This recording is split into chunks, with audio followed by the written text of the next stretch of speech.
It is GTV, powered by World Sports Betting. It is gtimes.co.za. Betway Premiership match day number 2 for the current season 2026-2027. Shinjikasi over the weekend busy MTN 8, but now midweek busy ke ngayo yonke. Bathini nto ngabebiza bobuzini. The main meal, the main menu. Okay. Yeah, the biggest of them all, the Betway Premiership. Siyazi zikhona ezikhaphaya yabo MTN 8, Betway, MTN 8, Carling, NetBank, but the biggest one in South African football, the main cup is the Betway Premiership. Besibhizi iyo namhlanje and over the weekend. Sababhizi ngayo again MTN 8 mhlambi kwezi veki ezizayo. Namhlanje besibukele umdlalo between iAmazulu and the defending champions Orlando Pirates 1-1. Uthenga to shocked mhlaba. Ngithanda uma uthi the defending champion. Ngoku uthenga to yothuka mhlaba. No, the defending champion. Oh, ndibona ngathi ndibhutile lami ndicima ukuthi ndibhutile. No, the defending champion. Oh, so correct. Ucorrect mngana. Okay mhlaba. Bobzini, mandikubulisa mhlaba. Ndikunike ubulisa amachita studio. Tashin, mina ngikrende ithi ngibulise emadoda la studio Tashin. Yeah. Bobzin, let's dive into it mhlaba. Orlando Pirates bangathi badrophe points when you look at the number of chances that they created. I benjonge stats, I think around 88 minutes. Orlando Pirates had about 7 shots on target. Amazulu had 1. So I think the coach ozawuguduka namhlanje ne-stress engonabanga ngucoach wadu, but the happiest wabo kulo mdlalo namhlanje coach Arthur Zwane. Ubone njani umdlalo namhlanje mhlaba? Before singena kulo mdlalo Tashin, waye ungabatshela abalandeli ukuthi izolo uMestenke usinikezile off. Oh madoda, how yes bobzini. Awungayikhohle Ay, mngani, man. if khona licembe elidliwayo lembombela. No man. Banokusifonela basitshela ukuthi kanti wayini ngashuthi uma licembe liluza. But besides that, yazi kuthiwa sidila kubakho exesha kuthiwa abanye abantu bayathanda ukuthi bongonwabe emsebenzini, but I can say kuzo zonke indawo engikhe ndasebenza kuzo, I think yona ndawo ndonwabe kuyo yile. So sometimes unomphathi onje kwazi ukuthi hey guys, the weather is not good outside, especially abanye abayithu abamanga public transport, that okay, no, we'll cover the games tomorrow, not because we are looking down on Sundowns in that game. It was a brilliant game. We should have been here yesterday, but it was a nice game. 5 goals thrillers. I mean, namhlanje udlule la game. Exactly. At Durban 2 goals, FNB 2 goals, but izolo there was 5 goals. But masibulele ngebreak izolo, but we are back here namhlanje. Yeah, no, sibonge kubaphathi ukuthi basinikeze Tashin they are off. I know ukuthi some but disappointed abalandeli ukuthi bekumele sikhavile, but unfortunately bekungekho lula Tashin. Nabo ngiyacabanga ukuthi bayibuke kanzima igame laba khona. So asingene igame namhlanje wena mngani wami.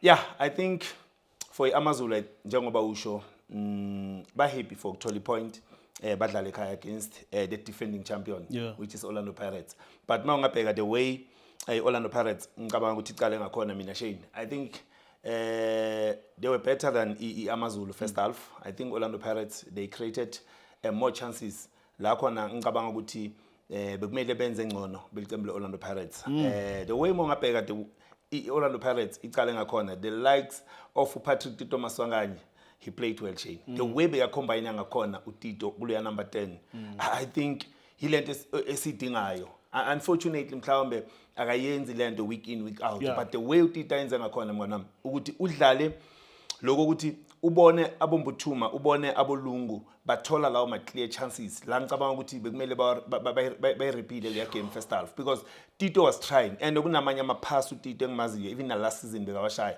awadlale over the defense. La khona ngicabanga ukuthi I defense uyakwazi ukuthi I calculate ibhola ingafiki goalkeeper defending ayitholi, idinga labadlali ba run behind the defense. I think he did well uTito today when Shane, the way ngimbone adlala ngakhona and nangendlela bebacombine ngakhona, because bekayishiya le defense yeAmazulu ahamba yo collector la khona bazama ukumvala khona abadlali abuzikhali ku midfield, but bekabashiya hamba yo collector, and uma abuya nalo la ball he understand ukuthi yini kumele ayenze ukubreaka lawo ama line akhona ukudlala kula ma pocket. But so ngiyasho ngithi for Orlando Pirates ngicabanga ukuthi badlale kahle kakhulu Shane. La khona ngibona today usibelebele beyakhuphuka but angakhuphuki kakhulu why ulungu libambile lela side then nangu umdlalo uNdaba ngapha uyu umdlalo ohluphayo because yila khona uMremi aeda phakathi ngimbonile uMremi adlala next to the box that is why mawungabheka uthola ama chances amaningi eboxini unfortunately kuleya weaker foot aka right u receiver ngayo ngaso sonke isikhathi so ngicabanga ukuthi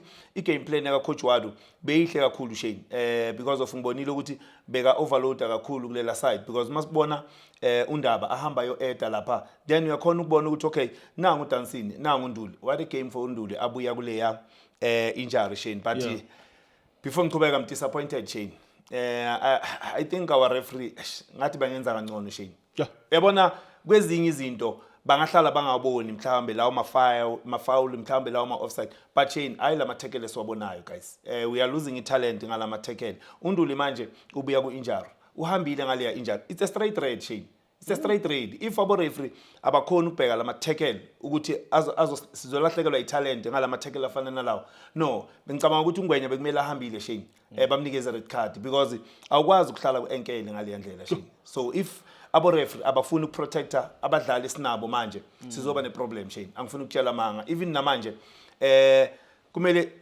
i-national team yodlala ngaphandle nje ukuthi i-national team mayodlala labadlali even if angadlaleli i-national team bafana but lo emdlali lo emprotect because nayo khona ama-national team abadlalelayo abanye abadlali so can our referees do better especially kulezi zinto esizibonayo Shane because asikwazi ukuthi silinyolele badlali week in week out ngicabanga ukuthi ngcono besikhuze yabo Kamisi sikhuze yabo Sinoka ukuthi no guys amathikile afana nalawo akumelanga siwayenze but ngibonile uNduli ukubuya kwakhe Shane he played well even though ngicabanga ukuthi bengithi uyoshaya i-match fitness but ngimbonile the way adlale ngakhona noDansini in the absence of Umbatha kubonisile ukuthi no they understand one another machita in the middle of the park because if uNduli adlala as a 6 umbonile unikeza uDansini leyo freedom yokuthi akakwazi ukuhamba if sometimes uthola uDansini udropile uNduli uyasondela next to the box so ngicabanga ukuthi I game plan ya coach Wadu imsebenzele Shane yebuzini Ndifuna ukubuyela back le ndaba ye-attack Orlando Pirates and also missing chances. They just signed a new striker from Norway. Normally in some clubs, xa ufika usana si-striker, ufika kwi-striker ezikorayo. I-Warriors a-strike ukuthi ndizayifumana nini chance yokudlala and izibonakalise nami ukuthi I can score goals. But kule situation you have a striker that you just signed. Now you have your club main strikers not converting their chances.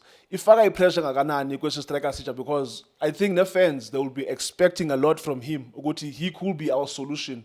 So ifaka ipressure ngakanani kwi striker njengo Pedersen xa ubona i-chances zinje Orlando Pirates missa i-chances clear cut chances especially Shane njengoba ayi international ngicabanga ukuthi umdlali engicabanga ukuthi uma ezothola lawo ma chances kumele kwamanje nje ngicabanga ukuthi uyayibheka Orlando Pirates idlala kanjani because utravel in a team la idlala khona Orlando Pirates khona I think kuningi akufundayo Orlando Pirates ukuthi abadlali abafana nabo Tito yini into abayenzayo ku Orlando Pirates ngicabanga ukuthi ukufika kwakhe lokho Shane kuyomnikeza i-chance yokuthi naye kumele rectify lokho ekwenziwa lama strike Orlando Pirates but uma ungabheka njenga today i-player efana no striker se Orlando Pirates uMbuthuma I think even though angakoranga Shane but decision making kunala khona ngibona yenza kahle kancane kakhulu eboxing because bekayenza ama cutback bekazi ukuthi konje kukhona la kumele ngiphase khona so but njenge striker your primary job is to score goals so ngicabanga ukuthi Shane njengoba ungibuza lo mbuzo uma azofika lo yamgadli ngicabanga ukuthi kukhona okungcono azokwenza because now ubhekile ukuthi yini abakwenzayo yini abakwenza right yini abakwenza wrong so but ang expect ukuthi angafakelwa ipressure ngale ndlela because khumbula ukuthi Betway injani iPSL ngenye indlela Shane abanye abadlali bathatha isikhathi ukuthi banga adapta kule league ezidlala kuyo khumbula kunabadlali bo Sundowns abafana nabo Sales ngicabanga ukuthi bathethe isikhathi ukuthi ba adjust you understand so for me angizomnikeza ichance even though i-chance singazi ukuthi uyayithola nini but hopefully ngicabanga ukuthi ama chance afana nalawo njenge international angayenza ngcono Shane Mokobodi in midfield what did you make of him namhlanje he got his debut over the weekend ku-M108 came in as a sub namhlanje he replaced uSihle Nduli what did you make of him yeah Shane, he played well. Especially mangiboni amaZulu ipaka ibhasi. Ngicabangile ukuthi now I think ila khona mhlambe bekungana pressure lengicabanga ukuthi uyayithola kule midfield amaZulu abozikhali ukuthi bangase bamnikeze leyo problem especially bomacokola when they want to attack nabongwenya uma bafuna uku-attack bekabuya zo assista le defense Orlando Pirates la khona sibona ikhuphuka ngama wing back awu2 isala ngale 2 center back yabo la khona ngicabanga ukuthi uyincede kakhulu because bekuuye emdlalo ngicabanga ukuthi manje udlala la kule midfield uyamnikeza futhi uDanseni ukuthi ahambe but Shane angakuyivalela ngaphandle amaZulu special first half bazamile ukubuza ama question ku-Orlando Pirates bazamile ukubuza ama question la ngicabanga ukuthi naye Orlando Pirates beyiba forced ukuthi babuye bazodefenda njengoba sibona ba defender ngale 3 central defense uma ungabheka the player like lobuya Pirates le out le edlala ku right umthethwa bekunala adlala as a right back because they allow uRadebe to go ayo joina kule attack ya amaZulu so umdaka uyu umuntu ogadile ngapha ukuthi okay ngiyahamba but ngiyabuya so into engithandile ngabo ukuthi uPhyllis nomthethwa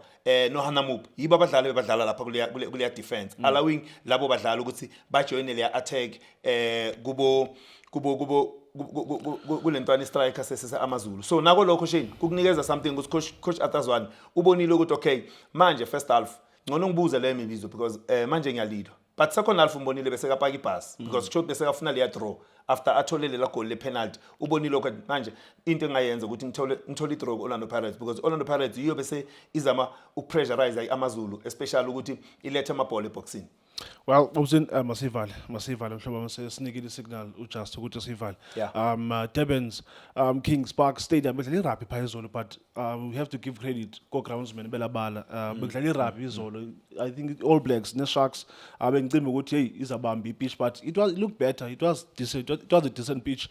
But ke pha Kings Park Stadium it's amaZulu 1 Orlando Pirates 1. Thank you so much for watching iTiski TV. Hola bafethu, this is Junior Kanye. Please subscribe to iTiski TV.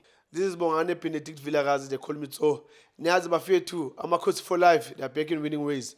Please, siyacela ukuthi subscribe iTiski TV.